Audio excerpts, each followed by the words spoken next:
Bienvenidos a Tribu Azul, un lugar donde nos abrazamos, escuchamos y sostenemos para recorrer el camino del autismo. Con Estefanía Uribe, juntos avanzamos en tribu. Azul es la lluvia, es el mar. Hola, soy Estefanía y quiero darte la bienvenida a este espacio que he creado para nosotras, este espacio que he llamado Tribu Azul, que es un espacio que nace completamente de un lugar muy amoroso, de lo más profundo e íntimo de mi corazón.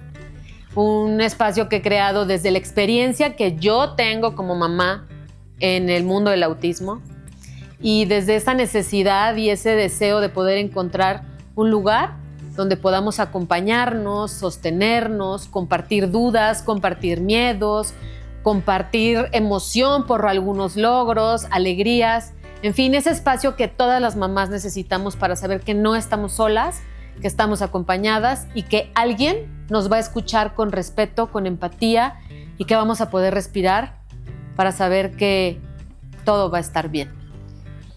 ¿Por qué tribu? ¿Por qué Tribu Azul? Yo crecí en una familia donde me enseñaron desde chiquita que ante todas las adversidades siempre todo salía mejor si estábamos juntos, si nos acompañábamos, si podíamos sostener la necesidad del otro, el miedo del otro, esa voz que me decía, tú puedes y todo va a salir bien. Entonces creo que desde chiquita he tenido esta formación donde la vida me ha enseñado que estar en tribu, que estar en una red de apoyo, nos ayuda a superar adversidades y a disfrutar más también las alegrías y los momentos difíciles.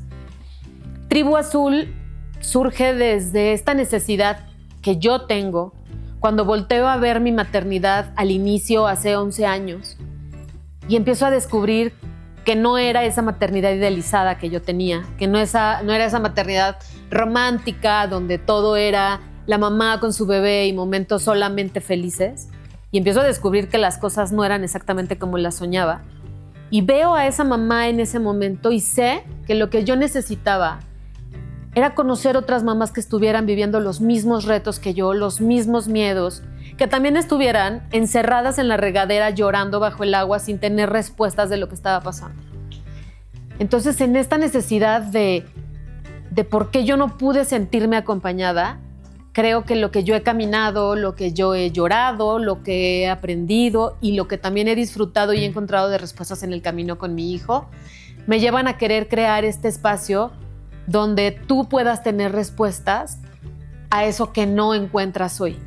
A lo mejor habrá muchas cosas a las que no le encontraremos respuestas, ni tú, ni yo, ni quienes vengan a acompañarnos aquí, porque esas respuestas no están, pero saber que alguien nos escucha y saber que podemos decir, ella también está en ese momento de incertidumbre, de miedo, de ansiedad por el futuro.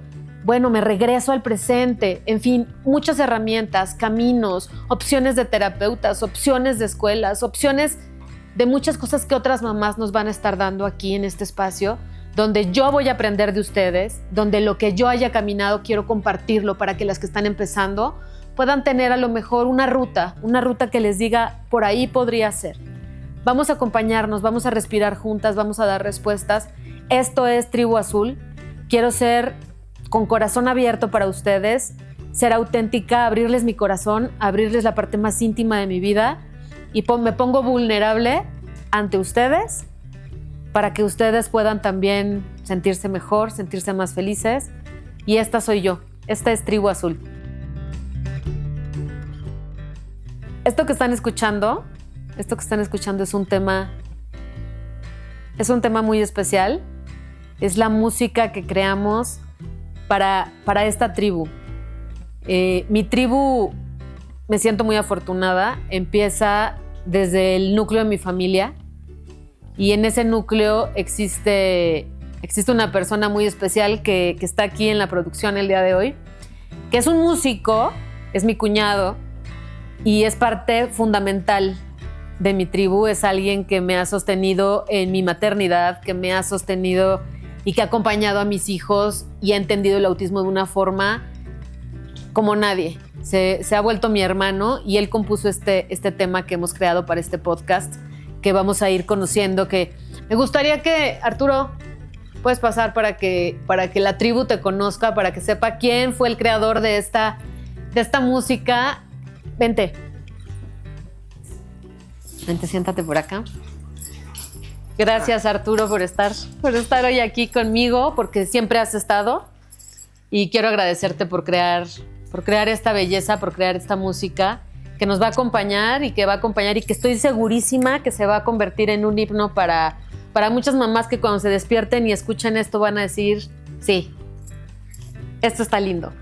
Qué bonitas palabras, muchas gracias. Yo encantado de estar aquí y de verdad, en realidad, pues siempre hemos estado aquí, ¿no? Ahora solo es delante de una cámara, pero siempre hemos estado.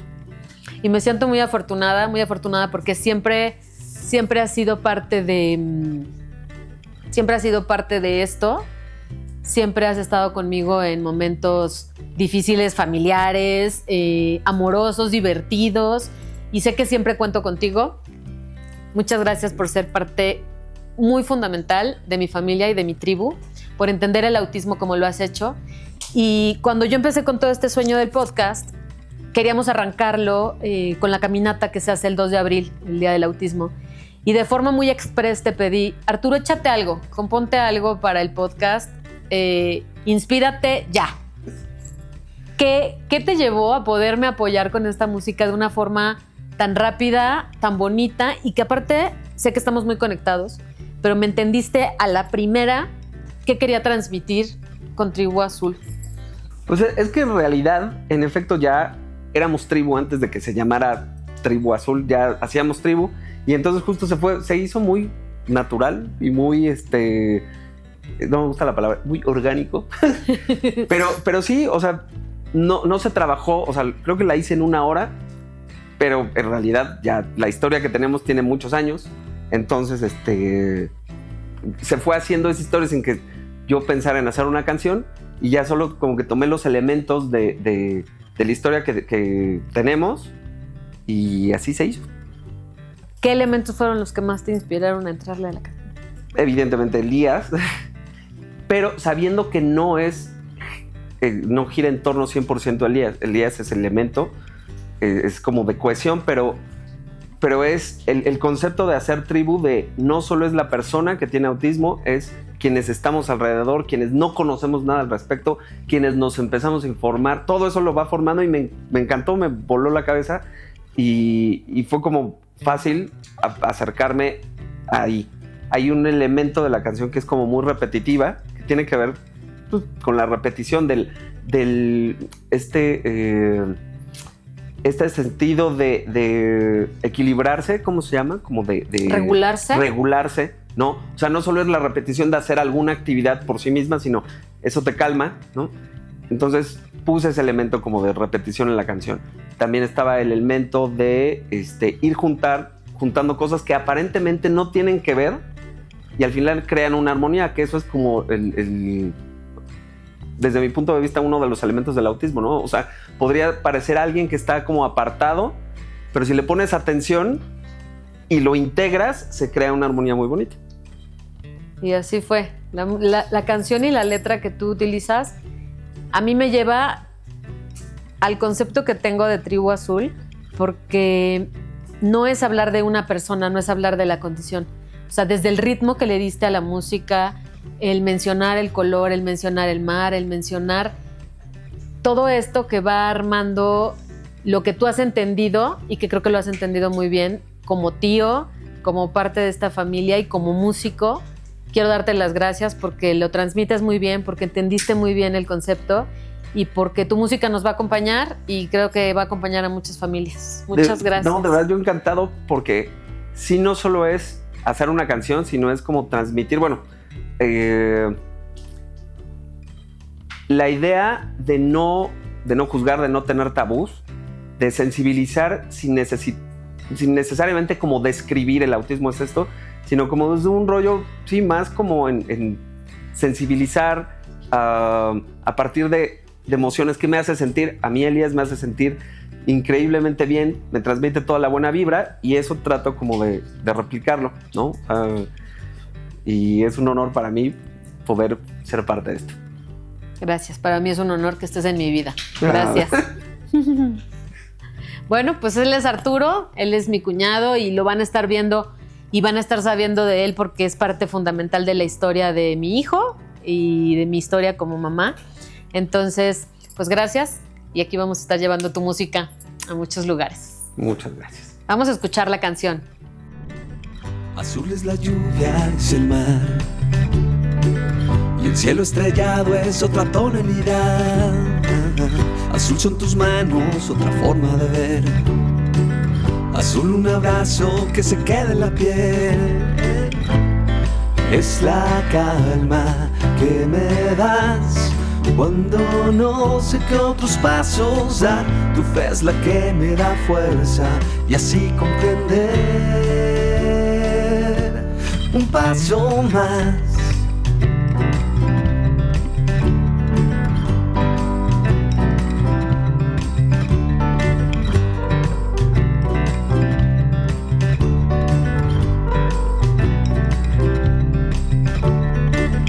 Azul es silencio, es sensibilidad.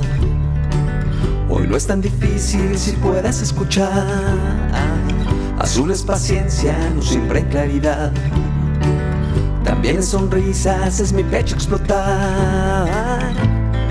Es la calma que me das cuando no sé qué otros pasos dar. Tu fe es la que me da fuerza y así comprender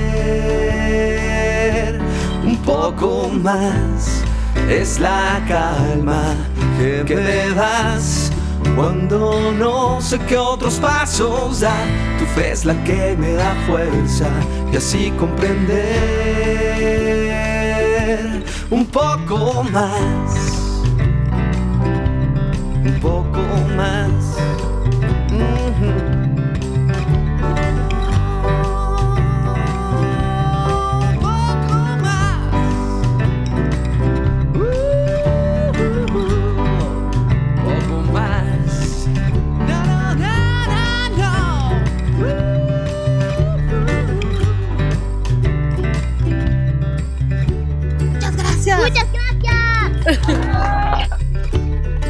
Y pues, Juntos bienvenidos a avanzamos en Tribu Azul y muchas gracias. Pues hoy quiero contarles un poco sobre mí. Quiero que sepan quién es la persona que está hoy aquí frente al micrófono y por qué soy quien soy y por qué he llegado hasta este momento donde quiero compartirles mi historia y quiero abrirla para que a ustedes les sea útil, les funcione y para que podamos conectar y empezar a generar cosas muy bonitas a través de lo que nuestros hijos nos han enseñado. Bueno, pues yo soy Estefanía. Yo crecí en una familia muy unida, en una familia muégano, muy alegres, muy fiesteros, muy amigueros. Una familia que tuvo muchas dificultades muy serias, muy fuertes. Yo creo que todas las familias tienen estos momentos de quiebre, estos momentos de inflexión, ¿no? Donde todo se rompe, donde te tienes que reconstruir. Y mi familia tuvo varios desde que yo era una niña. Pasaron cosas importantes, pero sí algo siempre me enseñaron era que estábamos juntos, que las cosas iban a pasar, que siempre íbamos a encontrar el cómo sí hacerlo, y si no encontrábamos cómo sí hacerlo, estábamos juntos para acompañarnos en esos momentos de retos que la vida nos pone. Yo he tenido momentos en mi vida personal complicados, difíciles, como todas ustedes seguramente los han tenido, pero sin duda el punto de inflexión más fuerte ha sido mi maternidad. A partir de la maternidad, Estefanía es una antes y una después. Yo siempre desde niña soñé con ser mamá y soñé con esta idea idealizada de la maternidad, de que iba a ser, primero soñé que iba a ser mamá de niñas. No sé por qué siempre me imaginé que iba a ser mamá de niñas. Y fue pasando el tiempo, mi vida se iba dando muy bonita. En esa Estefanía profesional, joven, de fiestas, de amigos, esta formación que mi familia me dio, me enseñó que la amistad sin duda es uno de los de los soportes más fuertes y de los valores más fuertes, de lo cual me siento muy afortunada, porque mi vida ha estado acompañada de grandes amigos, de grandes amigas que me han sostenido, que me han enseñado, que me han llevado por un camino de mucha felicidad y de mucho aprendizaje. Hacen que no me sienta sola. Y para mí la maternidad era eso, era continuar con esa historia tan bonita donde todo me salía bien. Yo trabajaba en lo que quería, disfrutaba mi trabajo con toda intensidad, viajaba, subía. A mí me apasiona mucho el tema de la vivienda, el tema del interiorismo. Tengo una formación de diseñadora, profesionalmente soy diseñadora, entonces esta parte estética la disfrutaba en todo su esplendor. Y la vida social, la vida de mis amigas era lo más divertido que tenía, mi vida familiar era divertida y tenía todas estas herramientas para superar los retos que la vida nos iba dando. Desde muy chica conocí a Juan Carlos. Juan Carlos es mi esposo y desde que lo conocí muy chiquita, en mi cabeza fue: quiero casarme con ese señor y quiero que sea el papá de mis hijos. Y entonces, pues la vida nos fue llevando de rupturas, de idas y venidas. Era muy chica cuando lo conocí, entonces tenía apenas 13 años. Y pues obviamente pasaron muchos años y muchas historias donde la vida nos llevó, nos trajo, crecimos, pero nos pudimos reencontrar.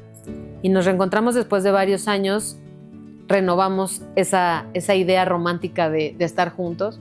Empezamos un noviazgo pues muy intenso, muy bonito. Yo soy intensa para todo, soy intensa para la felicidad y soy intensa para la tristeza. Poco a poco irán conociendo un poco más de mí. Pero entonces tuvimos esta relación donde decidimos que queríamos formar una familia. Vino este noviazgo intenso, terminábamos, regresábamos. Y cuando tomamos esta decisión de casarnos, todo esto que a mí me salía tan bien, todo esto que me salía tan perfecto, tan bonito, que lograba superar, una vez una amiga me dijo: eres una consentida de Dios porque todo te sale bien. La verdad me sentí un poco ofendida porque le dije: todo lo que me sale o todo lo que la gente ve de mi vida es el resultado de mucho esfuerzo, de sacrificio, de luchar, de ir por lo que quiero. Pero estaba también acostumbrada a darle esa cara a la gente.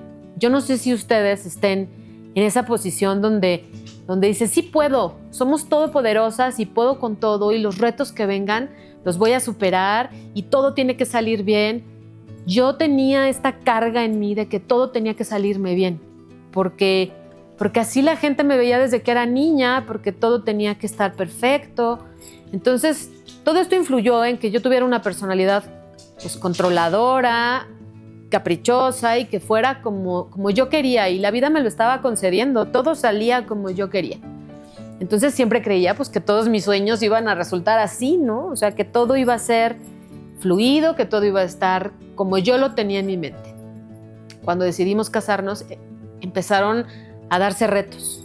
Juan Carlos entró en una crisis de salud, donde estuvimos a punto de cancelar nuestra boda, y de nuevo vinieron los amigos a sostenernos, vino esa red de apoyo, la familia, donde dijeron: aquí estamos. Mi familia acompañó a Juan Carlos de una forma increíble, donde yo entendí que seguía esta tribu que me sostenía y que mi sueño se iba a lograr y que Juan Carlos iba a estar bien y nos íbamos a poder casar.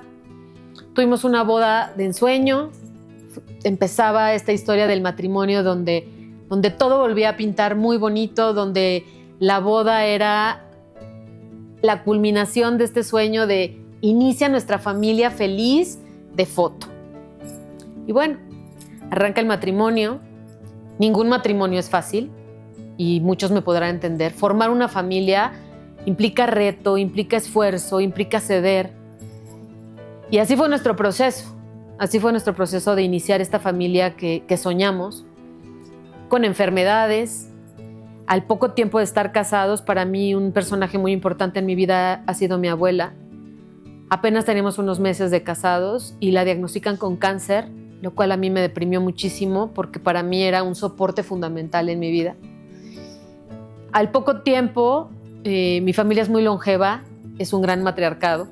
Yo tenía a mi bisabuela, al poco tiempo mi bisabuela muere y con eso mi mamá se enferma, le viene una enfermedad autoinmune muy seria Entonces, todo empezaba a ser atropellado, empezaba a sentir el miedo de perder a mi familia, de quedarme sola, de que esos soportes que para mí eran tan importantes, que eran mis mujeres, mi familia, los empezaba a ver débiles, a quebrarse, y yo no tenía solución de lo que a ella les estaba sucediendo. Empezaba a sentirme un poco rota, pero seguía esta Estefanía de yo puedo con todo y yo lo voy a resolver y yo lo voy a solucionar. Empieza a pasar el tiempo, las cosas se empiezan a acomodar, empieza a mejorar la salud. Ahí recibimos la noticia de mi primer embarazo. Entonces dije, bueno, esto va a ilusionar a mi abuela, la va a llenar de vida, va a llenar de vida a mi mamá y nos va a devolver a todos la alegría, la ilusión. Les dimos la noticia de una forma espectacular porque pues la llegada de un bebé te llena de expectativas, te llena de ilusiones. Y a las 10 semanas pierdo a ese bebé y otra vez todo se derrumba. Y yo decía, ¿qué pasó? Que a partir de que me casé empezaron las cosas a no salir como yo quería. La pérdida de este bebé representaba otra vez que mi mamá no tuviera ilusiones, que mi abuela no tuviera una motivación para recuperarse del cáncer. Y bueno, yo como mujer estaba quebrada y estaba rota. Muchas mujeres hemos perdido un bebé, hemos perdido en embarazos avanzados o más tempranos, pero la pérdida de un bebé es un impacto muy fuerte que no terminas de aceptar, de sanar, de culparte, que hice mal, me alimenté mal, en fin. Empezaban estos procesos donde las cosas no eran como yo las estaba soñando. Lloré mucho cuando perdí a ese bebé porque se iban muchas ilusiones. Apenas habían pasado 3 meses de esa pérdida cuando viene otra vez la hermosa noticia de, oh sorpresa, estás embarazada. A mí me estaban haciendo estudios para ver por qué había perdido al bebé. Y cuando están esos estudios descubren que estoy embarazada de Elías. Yo no me lo estaba esperando en ese momento. Pero obviamente se despertaron muchísimos miedos. ¿Y si lo vuelvo a perder? ¿Y si algo está mal? ¿Qué está mal en mí? Estaba el antecedente de que mi mamá tenía una enfermedad autoinmune y yo decía, a lo mejor de ahí viene, por eso es que me empezaron a hacer estudios. Y yo tenía mucho miedo de perder a ese bebé. No estaba disfrutando el embarazo. El matrimonio, por todas estas situaciones complicadas, no estaba tampoco en su mejor momento. Mi matrimonio estaba con dificultades, con discusiones, con retos, un poco distanciados porque yo estaba viviendo también como muy sola mi duelo de haber perdido al bebé. Seguramente Juan Carlos estaba pasando también su proceso, pero bueno, estábamos no en el mejor momento de nuestro matrimonio, pero llega la noticia de este bebé y empiezo a vivir el embarazo tensa, un poco estresada. Y al 5º mes, donde ya otra vez sentíamos que todo estaba estable, nos fuimos a hacer compras para preparar la llegada del bebé, estas ilusiones de qué va a ser, la cuna y todo lo que todas las mujeres que hemos esperado un bebé tenemos, ¿no? Vamos a preparar el cuarto. Salimos de comprar carriola y estas cosas de la espera cuando empiezo con unas contracciones terribles, un dolor que no podía ni dar un paso. Y vino otra vez ese miedo, me invadió el miedo de lo voy a perder. Otra vez yo no tengo el control de lo que está pasando. Llegamos a urgencias y yo en una crisis de que eran unas contracciones de parto. Voy a perder a mi hijo al 5º mes. ¿Y qué voy a hacer con esto? Y aparte pensaba no solo en mí, siempre pienso en cómo va a impactar mi dolor a los demás, a Juan Carlos, y quiero protegerlos. Y pienso en los demás y dejaba de pensar en mi dolor y en lo que yo estaba viviendo. Me dicen, no está en riesgo perder al bebé. Estás teniendo un tema físico donde el bebé no está en riesgo, pero tienes que estar en silla de ruedas. Entonces, pues ese embarazo bonito donde tú vas y de fiesta y presumo mi panza. No existía. Yo tenía que estar en silla de ruedas, no podía levantarme de la cama al baño para hacer pipí, dependía de que me ayudaran. Entonces desde ahí pues empezaban las cosas a no ser el embarazo soñado. Pero bueno, avanza el embarazo y llegamos al feliz día donde nace mi hijo. Todo era felicidad. Juan Carlos y yo estábamos muy ilusionados, ya muy unidos con la espera del bebé. Juan Carlos me decía, y me lo escribió muy bonito y me puso que era la cita para el renacer de nuestro amor. De hecho, tengo guardada la imagen donde agendaba que era la cita del renacer de nuestro amor, porque le dábamos una nueva oportunidad a todo lo que venía de nuevo como familia, como pareja y como el sueño que habíamos tenido. Nace nuestro bebé, el hospital lleno de gente, yo adolorida como no me imaginaba. Y bueno, todo parecía como esa imagen de película, de la gente, los regalos, el bebé hermoso y chuleándolo. Cuando de pronto llegamos a nuestro departamento con nuestro bebé y te enfrentas a ese momento que seguramente papás y mamás en cualquier estilo de maternidad te enfrentas a que ya sales sin los doctores y ves a tu bebé y dices, ¿y ahora qué hago con esto? O sea, no le entiendo. Te dicen que tú como mamá vas a entender el llanto, vas a saber si tiene hambre, vas a saber si se está haciendo pipí, si tiene frío. Yo no entendía nada. Yo llegué a mi casa y estaba sin entender si la que estaba mal era yo, si era normal. Yo no entendía nada de mi bebé. Empezaron las noches. No hubo una noche desde que Elías nació donde él durmiera. Toda la noche era llanto, era estar inquieto, era sufrimiento para poder evacuar, muy estreñido, yo con un dolor terrible de la herida. Y lo describo así porque estoy segura que muchas mamás en esa etapa, cuando empiezan estos días de maternidad ya sola en tu casa, dices, a mí no me dijeron que esto era así. O sea, a mí me dijeron que era muy bonito, que era muy romántico, que era todo amor, dulzura y todo tenía que estar lista para la visita, para que vinieran a ver a mi bebé. No, yo me sentía quebrada, me sentía muy culpable, decía, no soy una buena mamá, no soy suficiente, no le entiendo, no puedo darle pecho, no conectamos. Me encerraba en mi vestidor y me ponía a llorar y llorar para que nadie me viera, para que nadie viera que no podía, que yo sentía que no podía. Y escuchaba que llegaban visitas a conocer al bebé y me enjuagaba la cara y decía, ya voy, medio me peino, hinchada, no me quedaba la ropa. Y yo tenía que salir, según yo, a dar la bonita cara, ¿no? Y decir, todo está bien, gracias por venir a visitarme. Cuando de verdad no, cuando de verdad yo me sentía, por favor, váyanse todos y que venga un doctor a decirme qué hago, porque no entiendo, porque no sé si le tengo que cambiar el pañal, porque está dormido, pero cuando él está dormido tengo que recibir visitas. No sé, o sea, no existe un manual, pero no es fácil empezar el camino de la maternidad. Yo no conectaba con mi bebé y desde ahí algo me decía, ¿por qué? Si se supone que yo soy su mamá y yo tengo que entenderle. Juan Carlos lo entendía mejor. Juan Carlos empezó siendo un gran papá, él se levantaba en la madrugada, él sí lograba calmarlo, él sabía qué pasaba con el bebé. Y yo lo veía y hasta sentía envidia porque decía, ¿por qué él sí puede? ¿Por qué yo no logro saber qué tengo que hacer para calmarlo? Me veía en el espejo, y esto es muy íntimo, pero te ponen el tiraleche. Y entonces yo me veía con un aparato sacándome leche porque mi hijo no lograba sacármela. Y decía, no puede verme mi esposo en esta situación física donde parezco una vaca dando leche con una máquina. Todo lo veía mal, todo lo veía gris, todo lo veía triste. Pero yo no me daba cuenta que estaba en una depresión posparto, donde seguramente muchas lo hemos pasado, donde muchas hemos dicho, ¿qué es esto? ¿Qué es esto de ser mamá? Y no soy suficiente, no lo estoy haciendo bien.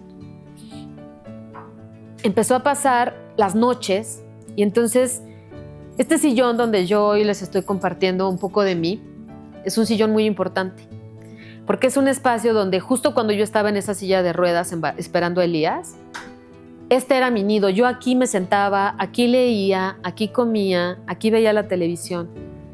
Cuando nace Elías y pasaban estas noches donde Elías no había manera de que durmiera, en este sillón nos sentábamos Juan Carlos y yo por la noche, luces prendidas, tele prendida, el niño en posición recta porque el reflujo no lo dejaba estar.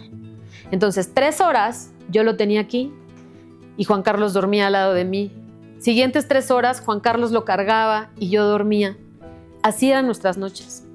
Desde que Elías nació, no dormimos hasta que Elías tuvo aproximadamente 8 años. Todas las noches eran inquietas, difícil de dormir, problemas del estómago, vómitos, el reflujo.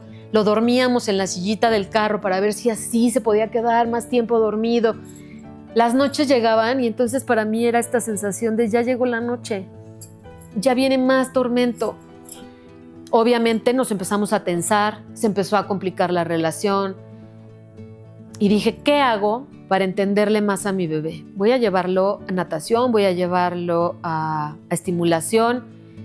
Yo ahí ya había perdido mi trabajo, nuestro acuerdo era que yo iba a ver al bebé el primer año. Entonces estaba enfocada en mi hijo. Llegamos a las primeras clases de natación y ahí empieza el agua. Llegamos a las primeras clases de natación, en estos grupos donde estás con otras mamás, compartiendo con tus bebés, cantando. Y yo veía a las mamás conectadísimas con sus bebés en el agua, jugando, y Elías y yo no podíamos ni estar en el agua. Le caía tantita agua en la cara y era llorar, era gritar. Y yo sentía desde entonces esas miradas de las otras mamás donde era, qué chillón es tu bebé, qué gritón es, no aguanta nada, ¿no? Los maestros de esta clase de natación me decían, por favor, señora, usted sálgase del grupo, haga lo que nosotros estamos haciendo, pero usted aparte. Y yo decía, ¿por qué me apartan? ¿Por qué yo no puedo estar con los otros bebés haciendo lo mismo? Pero yo sabía que era algo que pasaba con mi hijo que yo no estaba terminando de entender, pero que desde ahí éramos diferentes, desde ahí me separaban de los otros niños. Tomaba la clase, Elías se calmaba un poco porque ya no estaba en ese estímulo de cantos, de agua, de llantos de otros bebés. Y yo notaba que esto a Elías lo alteraba. Para mí ya eran señales de que algo pasaba. Esa llamada que tenemos dentro como mamás que te dice algo no está normal. Algo no está como con los otros niños, como con los otros bebés. Lo llevé a un centro de estimulación temprana. Quienes han ido, quienes han visto videos ven que hay un paracaídas de colores que ponen donde los niños te estimulan con colores, con la sensación de que vuelan. Cuando Elías lo poníamos en esa situación, la expresión que yo veía en mi hijo, que era un bebito de 7 meses, era de que yo lo estaba lanzando desde el edificio más alto. Gritaba, lloraba, se tapaba. Y decía, ¿qué está pasando? La alberca, este estímulo. Elías tiene algo. No sé qué es, pero Elías tiene algo. Y yo le empezaba a decir a mi mamá, le decía a mi familia, le decía a amigas, es que yo noto algo. No, estás exagerando, es muy chiquito, dale tiempo. Íbamos al pediatra y la pediatra nos decía, Elías está como de manual. A Elías yo lo puedo llevar a una clase de pediatría y él está siguiendo los pasos exactos de un bebé, cuando tiene que sentarse, cuando tiene que gatear, cuando te mira a los ojos. Y sí, Elías tenía todo ese comportamiento, pero había conductas, había manifestaciones que me hacían saber que algo no estaba bien.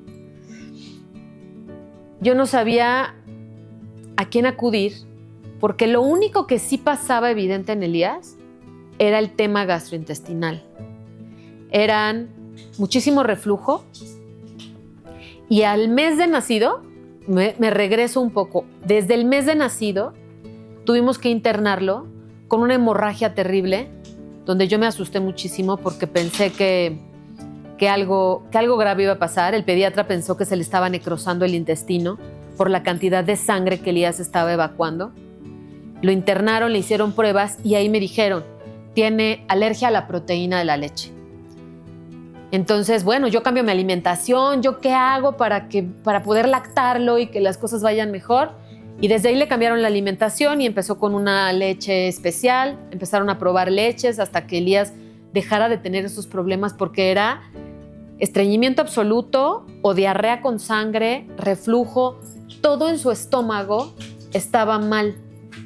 No sabíamos en ese momento lo relacionado que iba a estar con nuestro presente. Pero era lo único que me hacían caso los doctores, en que algo estaba mal en su estómago. Cuando yo notaba todo esto que pasaba, en conducta. Y además lo que pasaba médicamente, decía, ¿a quién acudo? ¿Quién me va a ayudar? ¿Quién me va a dar respuesta a todo esto? Empieza a pasar más tiempo. Elías cumple 1 año. Hacemos su fiesta de su primer año y todo para él era música. No quería interactuar con los otros niños. Pero yo no le decía a los demás porque eres una exagerada, estás obsesionada porque no estás trabajando y entonces estás enfocada solamente en el bebé y estás haciendo más grande todo. Pero ahí estaba esa voz que me decía, atiende este tema. En ese momento se presenta uno de los momentos más dolorosos y más difíciles de mi vida. De un día para otro mi papá enferma. Mi papá era un personaje muy importante para Elías. Elías, si con alguien conectaba, era con mi papá. Sobre todo en ese último mes de vida de mi papá, Elías solamente quería que mi papá lo cargara, solo con mi papá se calmaba en estas crisis y en estos llantos. Elías se recargaba en el pecho de mi papá y ahí encontraba paz absoluta. Los recuerdo muy bien juntos, cargándolo, cantándole, la mirada de mi papá. Mi papá siempre fue un hombre muy preocupón. Cuando nosotros nos pasaba algo, para mi papá era voltear el mundo y ver cómo nos lo resolvía. Cuando están estos temas gastrointestinales de Elías, mi papá investigaba, se metía, buscaba, me mandaba a doctores y estaba siempre muy conectado con él y muy preocupado de cómo ayudarle a estar sano y a estar mejor. Y Elías así estaba conectado con él. Mi papá enferma, lo metemos al hospital a urgencias y ahí vino un quiebre en mi vida que sin duda me marcó y marcó a toda mi familia. Mi papá tuvo una enfermedad muy difícil de 21 días en terapia intensiva, donde se consumió en esos 21 días, donde no pudo comunicarse, donde dejó de hablar, donde dejó de poder manifestar ni con un dedo qué estaba sintiendo, sin anestesias, con mucho dolor.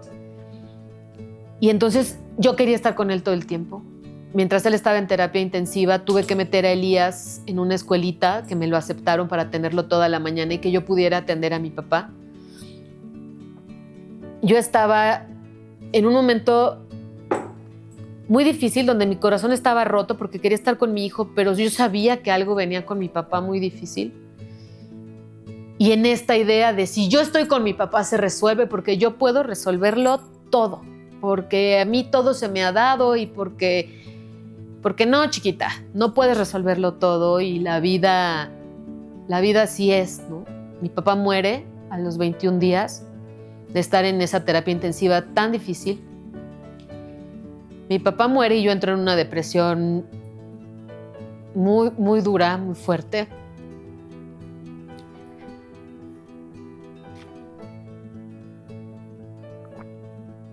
Se rompía uno de los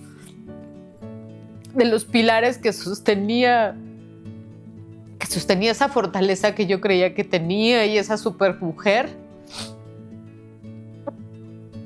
Se quedaba sin una de sus patas y yo ya no iba a ser la misma. Yo no iba a ser la misma porque yo sabía que venía un reto muy fuerte en mi vida. Porque yo sabía que mi hijo me iba a llevar a un camino que yo no estaba esperando y ahora estaba sin mi papá. Sin esa fuerza y sin esa voz que siempre me decía que yo podía. Sabía que tenía un soporte muy fuerte, que es mi familia, que es mi mamá, que son mis hermanos, que es Juan Carlos. Pero para mí esa pieza que se estaba yendo rompía todo. Y entonces empieza esta depresión que empiezo a relacionar con cambios que se veían en Elías. Elías tenía 1 año, 2 meses cuando mi papá muere. Elías sus primeros pasos los dio en el hospital mientras mi papá estaba en terapia intensiva. Mientras mi papá dejó de caminar, Elías dio sus primeros pasos. Elías decía mamá, papá, agua. Mi papá dejó de hablar y Elías dejó de hablar. Cuando mi papá muere, Elías deja de pronunciar palabras.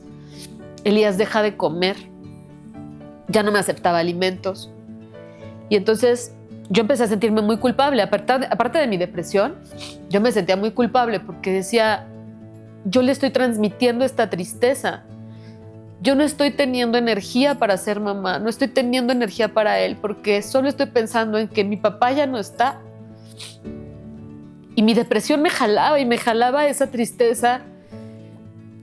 Y veía que Elías retrocedía, que Elías dejaba de hacer cosas y solamente me echaba la culpa y me exigía.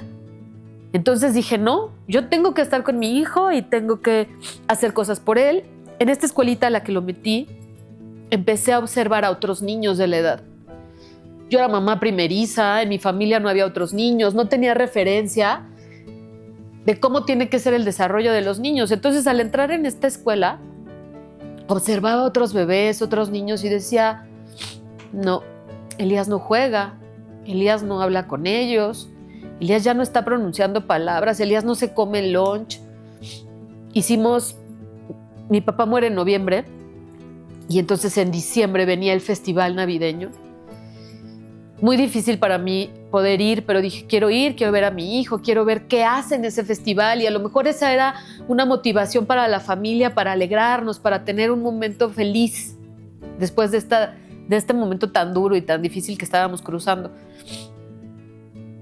Y no, empieza el festival y Elías no quiere participar, Elías llora, Elías no quiere la música. Y ahí estaban las señales muy claras de lo que estaba sucediendo. Salimos del festival frustrados, tristes, sumándole a todo esto que yo ya traía acumulado, pero que no volteaba a verme, que no volteaba a ver que yo traía una depresión de mucho tiempo atrás, muchos retos que resolvía, pero que no enfrentaba y que no sanaba desde adentro. Un matrimonio que se complicaba, familia enferma, duelos, pérdidas. Pero no, yo decía, hay que sonreír y hay que echarle ganas y hay que estar bien. Y no me escuchaba y no atendía ese dolor que yo tenía dentro y que sé que muchas tenemos ese dolor dentro, pero no nos escuchamos porque priorizamos a los demás, porque priorizamos a nuestra familia, porque priorizamos el dolor de los que queremos y queremos atenderlos a ellos y no nos atendemos nosotras. Yo dije, algo tengo que hacer con Elías. Algo tengo que hacer con Elías porque esto no está normal, pero no sé por dónde. Nunca voy a olvidar que en esa escuela hicieron una junta de papás. Y estaban ahí sentados unos papás que al principio me habían caído mal porque decía, son muy presumidos y son pura pose. Hoy ella es una de mis mejores amigas. El papá de este niño, siempre estaré agradecida con él, porque fue la primera persona que se acercó y me dijo, tu hijo y mi hijo tienen algo similar, ¿verdad? Se comportan diferente. ¡Wow! Gracias. Alguien me está entendiendo. Alguien sí está viendo lo que yo estoy viendo. Y le dije, sí, pero no sé qué es y no sé qué hacer. Y me dijo, mi hijo va a un lugar de terapias donde es muy difícil, donde hay una agenda muy complicada, pero una de las terapeutas es mi amiga y te puedo conseguir un espacio. Le dije, por favor, quiero información, quiero que me digan qué pasa con mi hijo. Dije, yo lo llevé una vez con una terapeuta y me dijo que era muy bebé para cualquier cosa y a quien le pregunto me dicen que es el proceso normal del desarrollo. Me dijo, no, te voy a conseguir una cita. Me la consiguió. Llegué a ese lugar, lo evaluaron y me dijeron, tiene retraso generalizado del neurodesarrollo. Nunca se me va a olvidar que ese diagnóstico nos lo dan a todas, en todos los centros de terapias, y no sabemos qué hacer con eso. ¿Qué es el retraso generalizado del neurodesarrollo? Sí sé que mi hijo no está hablando, que mi hijo no está jugando, que mi hijo no se está comportando como los otros niños, pero ¿qué es? ¿Qué hago? Mi esposo es mucho más estructurado, es necesita nombres de las cosas, nombre y apellido, y entonces, ¿cómo llego con él a decirle qué es esto que nadie sabe qué es? Yo dije, no sé qué sea, pero lo que sí sé es que tengo que empezar a hacer algo. Ese lugar me dijo, aquí podemos apoyarte con terapias, te vamos a ofrecer terapias sensoriales, terapias de lenguaje. Eso que tú ves en tu hijo, que no soporta las telas, que no soporta el ruido, es una alteración sensorial. ¿Qué es eso?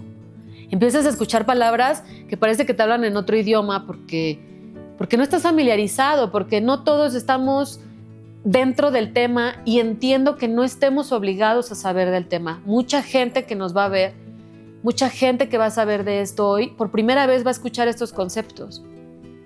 Y hoy que los escuchas, sí ya estás obligado a hacer algo con esta información. Hoy sí ya, cuando estés en un lugar donde un niño está alterado con el ruido, está alterado con la ropa, está haciendo un berrinche, no es un niño que esté muy consentido, no es un niño que está haciendo un berrinche para conseguir algo de sus papás, o que los papás no le ponen atención, o que está mal educado. No. A lo mejor es un niño que está sufriendo una crisis sensorial, donde no sabes que la mamá, que el papá tampoco sabe qué estar haciendo con su hijo en ese momento.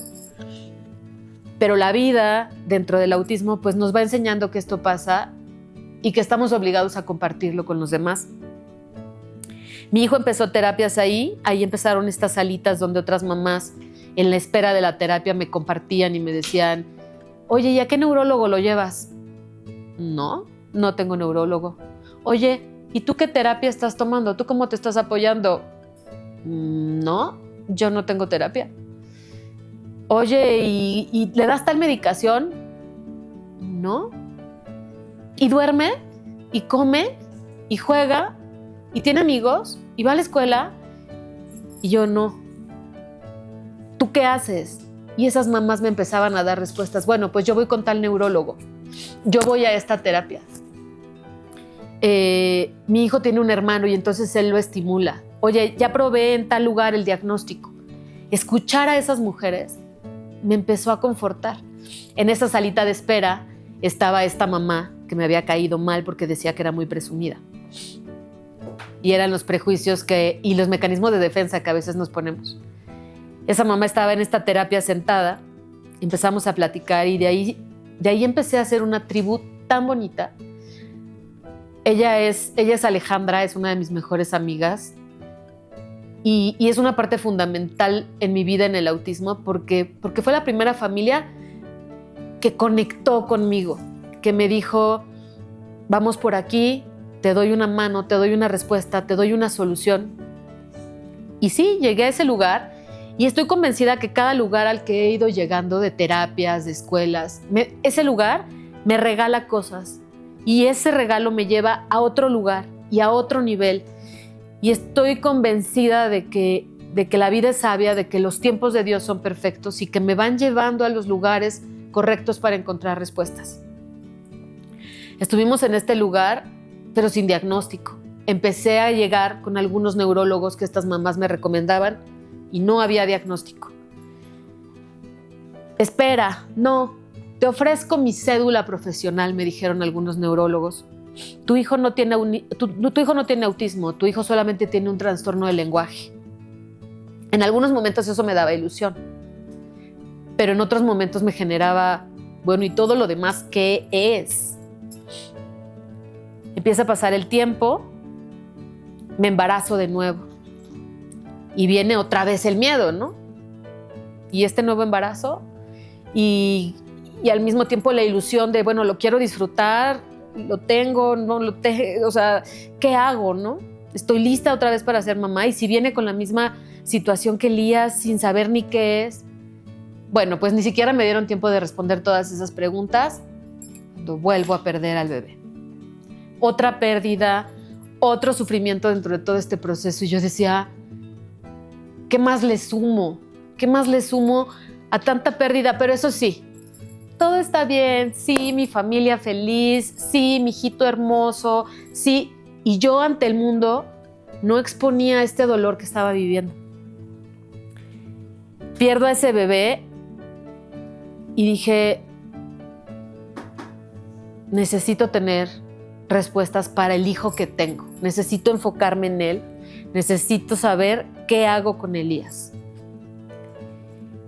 Empieza a pasar el tiempo después de esa pérdida.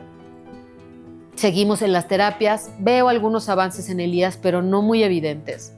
El proceso es lento y te frustras porque dices, estoy gastando. Implica mucho dinero, implica gasto emocional, implica tiempo y yo no veo avances en mi hijo. Lo cambio de kinder porque me doy cuenta que en el kinder que está no es un kinder que lo incluya. Hacían pasteles de los cumpleaños de otros niños y mandaban el video al grupo de las mamás donde estaban celebrando los cumpleaños de otros niños. Y yo veía el video y decía, ¿dónde está Elías? Y veía a lo lejos en ese video a Elías en un arbusto, solo, mientras todos los niños estaban cantando las mañanitas. La sensación como mamá de ver que mi hijo estaba supuestamente en un lugar seguro, pero estaba aislado. Ese día me lo entregaron completamente arañado por las ramas de ese arbusto. ¿Qué maestra lo vio? ¿Quién vio dónde estaba? ¿Quién vio por qué no estaba en esas mañanitas? Dije, tengo que buscar un lugar donde a mi hijo sí lo incluyan, donde a mi hijo sí lo vean, donde lo integren y donde a mí me den respuestas de qué está pasando. Mi hijo se comía las crayolas. Y la única forma en la que yo me daba cuenta que se había comido las crayolas es porque cuando le cambiaba el pañal, no había popó. Había crayola roja derretida, verde, azul. Entonces decía, ¿quién me está cuidando a mi bebé? ¿En qué manos están?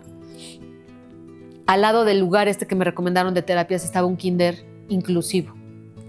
Ahí empecé a descubrir estas palabras que yo decía, no, pero a mí no me pertenecen. Este proceso de negación donde decía, sí pasa algo, pero no soy de ese grupo. Entró a ese kinder donde maravillosas maestras, donde mujeres increíbles que a muy temprana edad decidieron que iban a abrir lugares inclusivos para niños con diferencias. Me recibieron, me contuvieron. Había juntas en las que éramos la directora de la escuela, la terapeuta, Juan Carlos y yo, y era el único lugar donde yo lloraba. Era el único lugar donde yo me sentía capaz de decir, ¿qué está pasando? ¿Qué es esto? ¿Cómo respondo? Paulina se llama la directora. Siempre me dio su mano, siempre me abrazó. Me buscó respuestas, a veces no las respuestas que yo quería, a veces respuestas equivocadas, pero ahí estaba y me decía, vamos a intentar por aquí, vamos a intentar por acá. Vamos a ponerle una monitora de acompañamiento a Elías, aún sin diagnóstico, aún sin nombre de qué es lo que Elías tenía. Juan Carlos, mi esposo, necesitaba la respuesta. Él quería que tuviera esto, nombre y apellido. Y yo decía, si yo veo un test y viene, ¿qué es el autismo? Check, check, check. Todo lo que venía en una lista, yo lo palomeaba.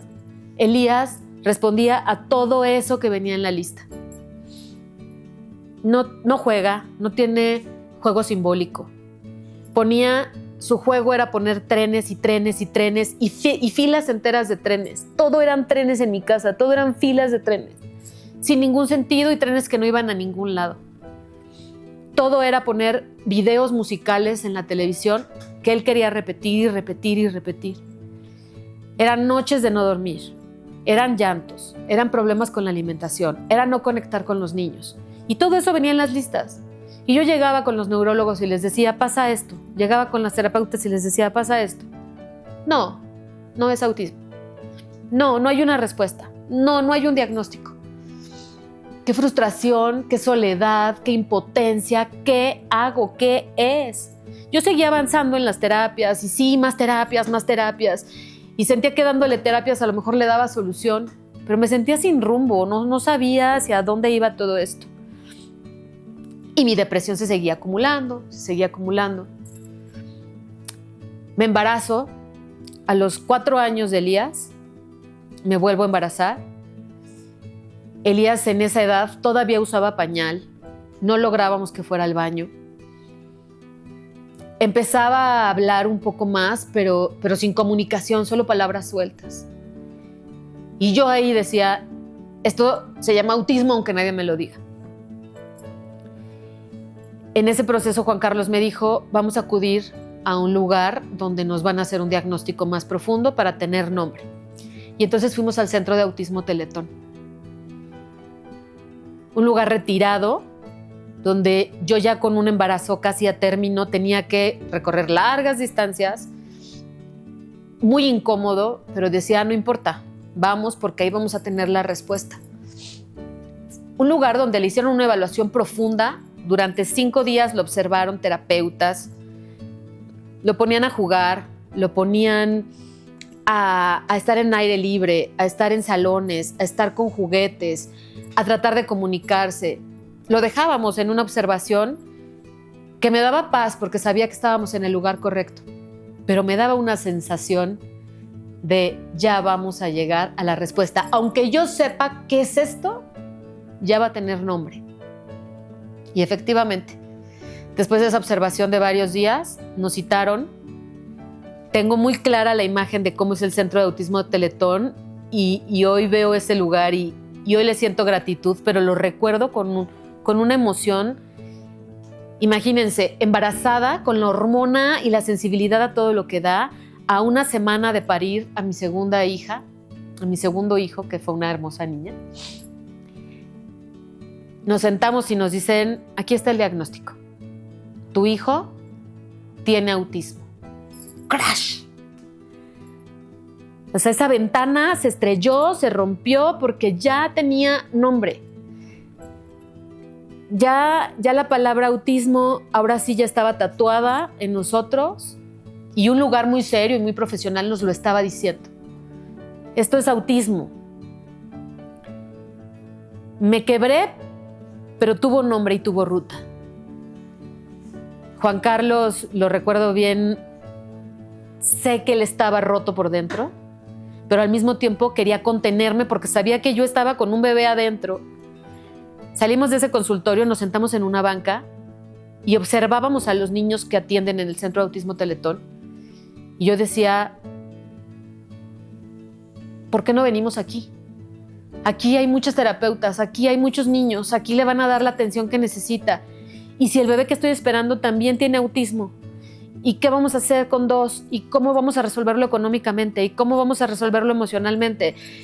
¿Y cómo el futuro, la incertidumbre del futuro? Ahí todavía no entendía y todavía me cuesta trabajo entenderlo a veces, que tengo que estar hoy en el presente y que en ese momento estaba teniendo una respuesta, que ya teníamos el nombre de un diagnóstico, que diagnóstico no es pronóstico, eso me lo han enseñado algunas mamás, que el diagnóstico me da una ruta y me da un camino que tengo que seguir, pero que no va a definir ni quién es mi hijo, ni hasta dónde va a llegar. Pero sí, el miedo estaba y tenía que reconocer que estaba invadida de miedo. Lloré muchísimo porque dije, no sé si voy a poder, no sé si quiero seguir. Y ya me sentía abrumada con tanta información, con tanto estrés, con tanta responsabilidad. Seguimos. Llegó Loreta. Loreta es mi segunda hija. Y llegó Loreta a darle un toque a esta familia maravilloso. Se volvió la mejor terapeuta de Elías, la mejor compañera de Elías, su maestra. Los dos son maestros de vida de ellos dos y de nosotros como papás. Implicó un reto importante porque Elías tuvo un retroceso cuando Loreta nació. Elías dejó de verme, Elías ya no quiso hablarme, Elías estaba muy enojado conmigo y sin poder comunicarse no sabía cómo decírmelo. Yo sentía rechazo de Elías, ya entendía una maternidad diferente con Loreta. Y quiero que esta parte, las mamás que pueden tener o que decidieron tener un segundo hijo, en mi caso, el autismo llegó con mi hijo mayor, con mi primer hijo. Y cambia un poco la historia, porque no es lo mismo el primero que el segundo. No es lo mismo cuando ya conoces cómo ser mamá y entonces te enfrentas a una maternidad nueva, o tu maternidad empieza en el autismo y la empiezas a descubrir distinta con una niña. Todo era diferente en la maternidad de Loreta y en la maternidad de Elías. Yo era una mamá distinta, era una niña, era un niño, era una niña que no lloraba en la noche, que sí dormía, que sí le entendía el pañal. Yo me puse muy delicada, muy grave cuando nace Loreta. Entro a terapia intermedia y dejo solos a mis hijos una semana. Yo estaba en terapia intermedia desde la ventana donde estaba, en el mismo hospital que mi papá había muerto.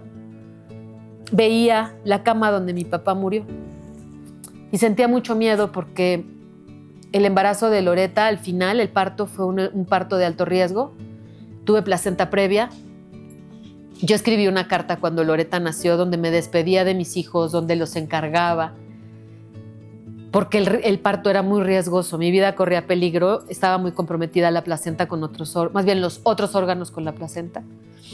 Afortunadamente, el parto resultó bien, pero cuando nace Loreta, viene una crisis en mí. Al final no fue algo tan grave como se pensaba, parecía que tenía síndrome de HELP, pero al final resultó que era una disautonomía que estaba alterando mi cuerpo y eso es lo que me tuvo en el hospital. Pero desprenderme de mis hijos me generaba y me despertaba este miedo que yo sé que todas las mamás tenemos, y más las mamás dentro de la neurodiversidad.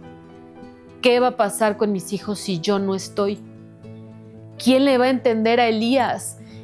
¿Quién lo va a llevar a terapias? ¿Quién le va a decir que su mamá se fue, pero que está su papá y que está su hermana? Nadie sabe cómo conectar con él. Y entonces te sientes autosuficiente soy lo único que mi hijo va a tener. Soy la única que le va a entender. Soy la única que le va a resolver. Y está esta chiquita que acaba de nacer. La maternidad es una responsabilidad muy grande. Es un amor muy grande. Es un reto muy grande. Son satisfacciones muy grandes. Y se los digo así porque así es. Porque es este blanco y este negro en el que tenemos que encontrar los grises. Ya tenía un diagnóstico, ya tenía una segunda hija, todo en el mismo momento. Una crisis de salud en mí importante.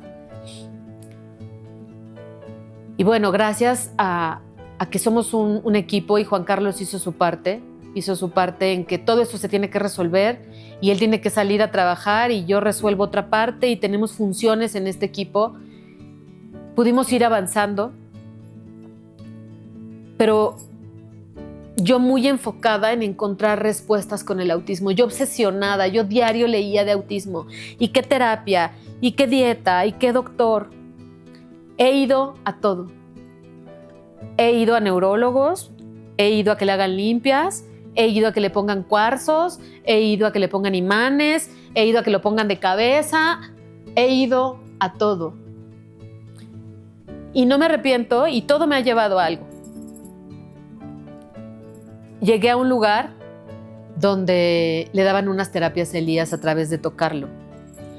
Y la doctora que nos atendía en una primera cita lo ve y me dice: tu hijo tiene una pancita muy inflamada, toma mucha leche y come mucho pan.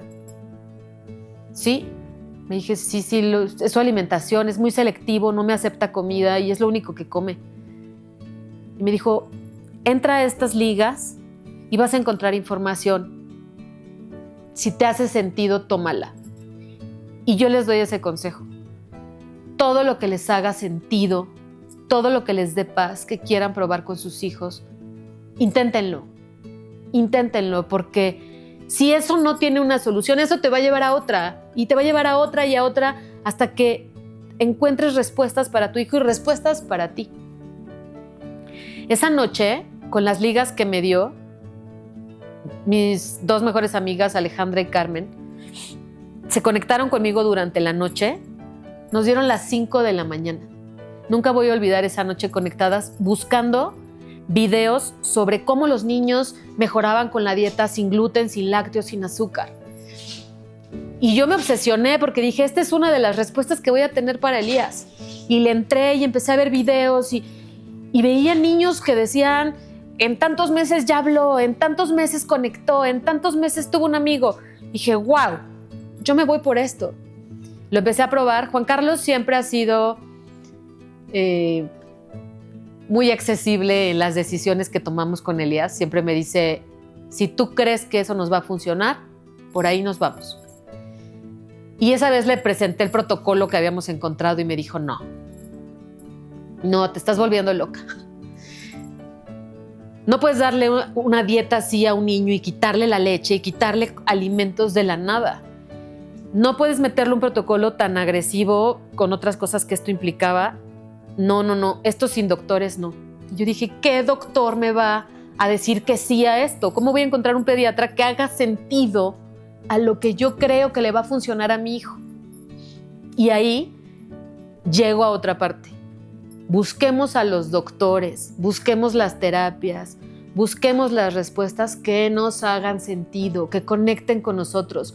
En esta búsqueda yo logré encontrar a una genial pediatra, a una extraordinaria pediatra.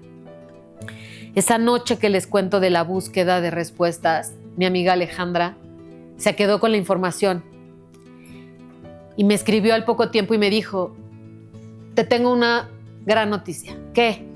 Me dice, tú sí eres una consentida de Dios. Tengo una amiga que tiene un hijo con autismo, vive en Mérida y va a venir a México a buscar a esta doctora. Esta doctora hace la dieta que tú estás buscando y la vas a poder tener orientada y la vas a poder tener dirigida con una pediatra. Le dije, bueno, una pediatra así va a tardar en darme cita quién sabe en cuánto tiempo. Llamé y la doctora me dijo, te recibo la próxima semana. Llegué, ella le hizo una evaluación profunda a Elías.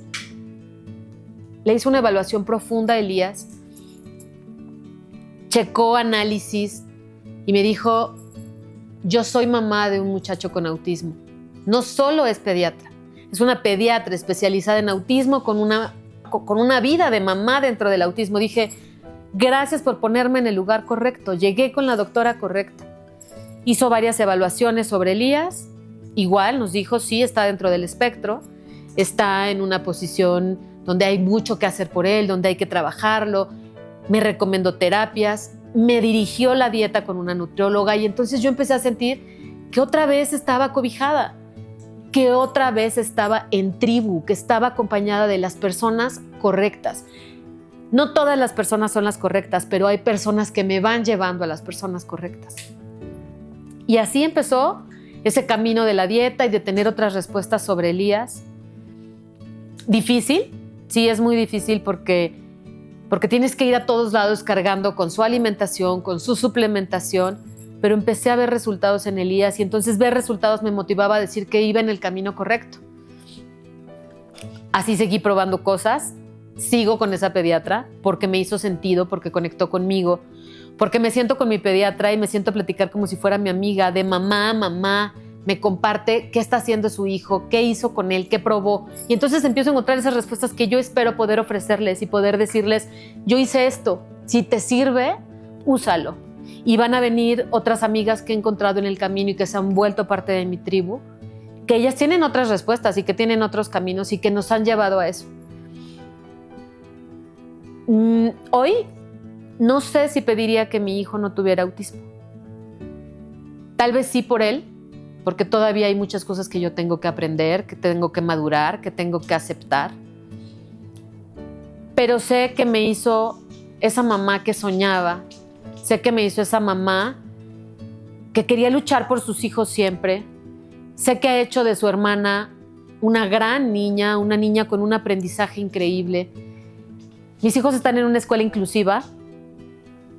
Mi hija tiene compañeros con autismo, niños de 5 años, que sus mamás agradecen cómo se conduce mi hija con ellos, porque es como una pequeña terapeuta, porque los entiende, porque los ayuda a comunicarse, porque los contiene.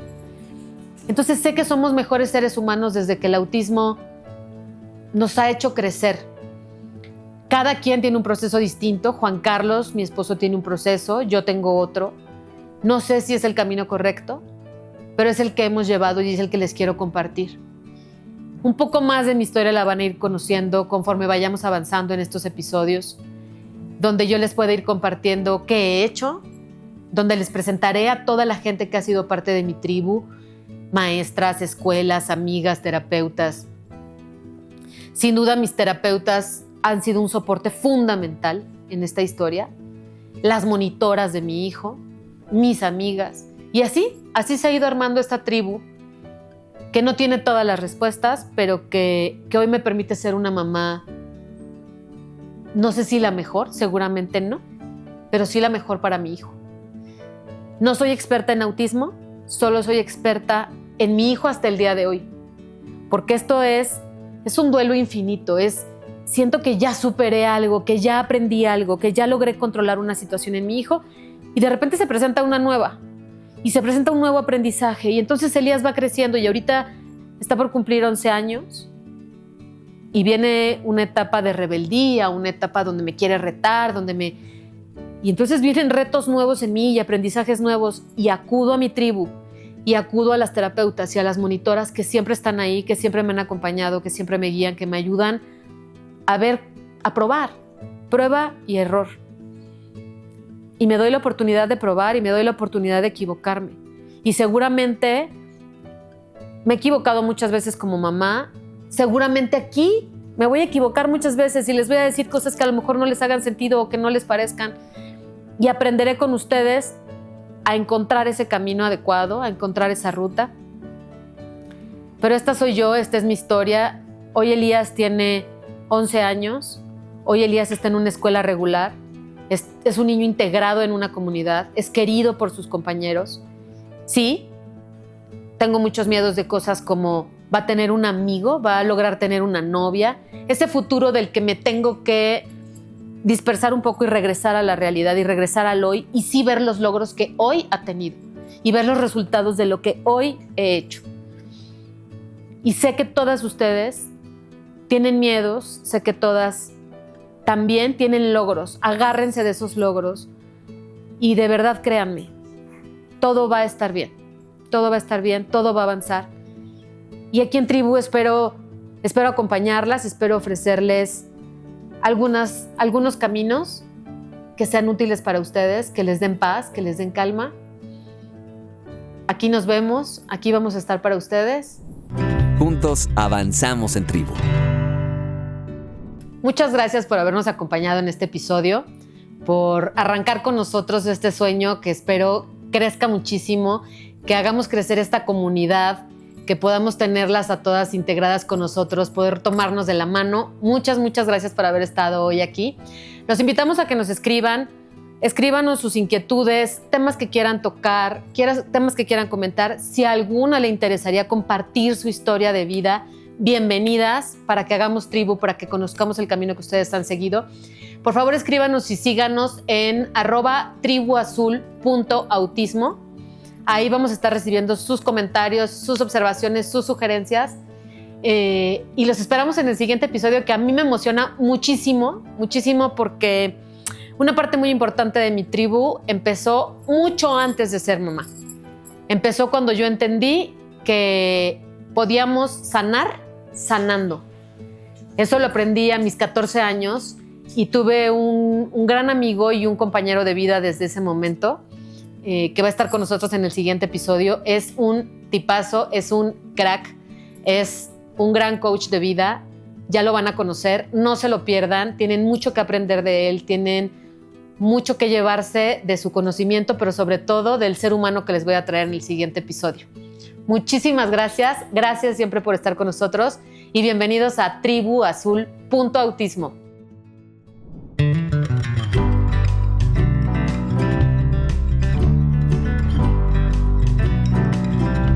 Esto fue Tribu Azul, el podcast que te abraza en el camino del autismo. Con Estefanía Uribe. Juntos avanzamos en Tribu. Azul es la lluvia, es el mar.